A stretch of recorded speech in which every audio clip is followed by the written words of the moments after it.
कामजीवनाचा आपल्या जनरल आयुष्यावर किती परिणाम होतो, कसा परिणाम होतो? आता हा जो प्रश्न विचारला ना, याचं अतिशय समर्पक आणि यथार्थ उत्तर भारतीय तत्वज्ञानामध्ये आहे. इकडे धर्म, अर्थ, काम आणि मोक्ष असे 4 पुरुषार्थ सांगितलेले आहेत.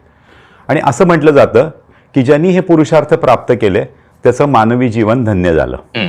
यातलं धर्म, अर्थ आणि काम याला त्रिवर्ग म्हणतात. यातला काम हा जो शब्द आहे याचा अर्थ होतो तुमच्या इच्छा, आकांक्षा किंवा कामना. यातलाच यौन संबंध हा जो आहे हा कामाचा एक प्रकार आहे. आणि सगळ्यात महत्त्वाची गोष्ट म्हणजे काम भावना ही अत्यंत शक्तिशाली अशी भावना आहे. आम्ही जवळजवळ 28 वर्षापासून वंध्यत्व उपचार तज्ज्ञ म्हणून काम करतो.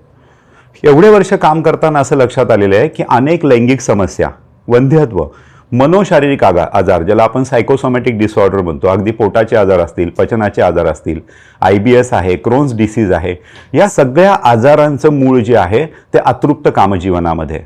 स्ट्रेस हा जो एवढा मोठा एलिमेंट विषय आपण जे बोलतोय, या स्ट्रेसचं ओरिजिन जे आहे ते या कामजीवनामध्ये. आणि सगळ्यात दुर्दैवाची गोष्ट आपल्याकडे या सगळ्या याच्याकडे एक टॅबू म्हणून बघितलं जातं. म्हणजे लोक सांगतात आमचा बायपासचा असा प्रॉब्लेम होता, हे झालं, आम्ही कॅन्सरची ट्रीटमेंट इकडे घेतोय. म्हणजे या सगळ्या गोष्टी मोठेपणाने सांगतात, पण आम्हाला लैंगिक समस्या आहे किंवा आम्ही अशा सेक्सॉलॉजिस्टकडे जातो असं कोणी मोकळेपणाने सांगत नाही.